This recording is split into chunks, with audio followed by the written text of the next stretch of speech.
Let's talk for a moment about Rusty the priest. You've been a good priest, and thank you, Ray.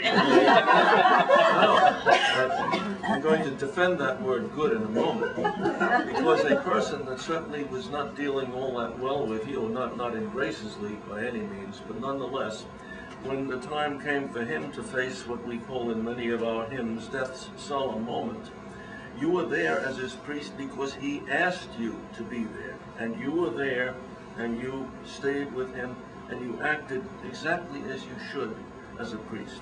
And that's what I mean by being a good priest as such. Can you go, however, to the other end of the spiritual spectrum? Could you deal with someone that came to you and said, I'm going to take the final exit of self-termination? Could you be a priest to that person? I personally think and know that you could.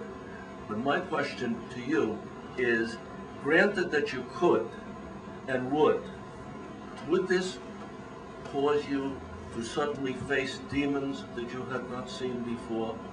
Would that be a source of fear? There's no fear there. I mean, I think that you have to take each situation with, as it comes along. If I thought that the person who wanted me to help them end their life was not in their right mind. No, we presume competence. Yeah, was not competent, then I couldn't do it. If they were competent, then I would sit with them and try to find out. But if they were really ill and they knew it was the end, I see no reason to prolong life when people are in pain. And so I would certainly do everything I could do in order to help the person achieve their final healing moment. Interesting way to put it, a healing moment. Never thought of it that way.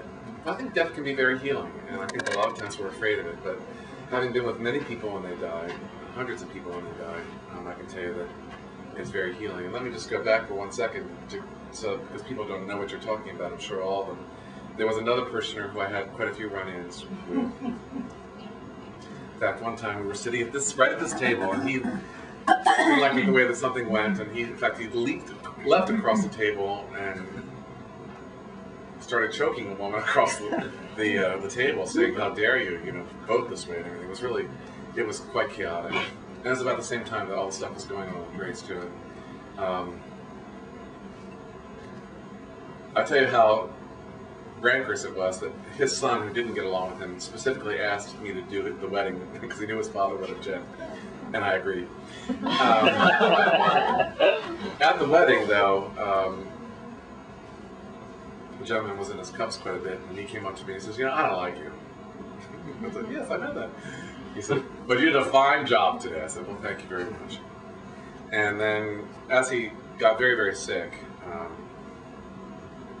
and was about to die, his wife told me, he's sick, and he's not always been very kind to you, and he doesn't not always thought very highly of you, but I want to let you know that of all the numbers he has by his bed, you're number one, should anything happen.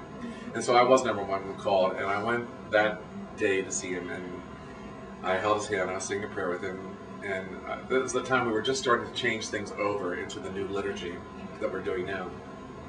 I said, would you like me to do the service in the new liturgy? He said, no. Would you mind doing it the traditional way, because that's what I'm really used to. And he says, at this point in my life, I'm not going to be making many changes. I said, okay. So I prayed with him and everything, and he said, I've never liked you, but I'm really glad you're my priest. So that was about the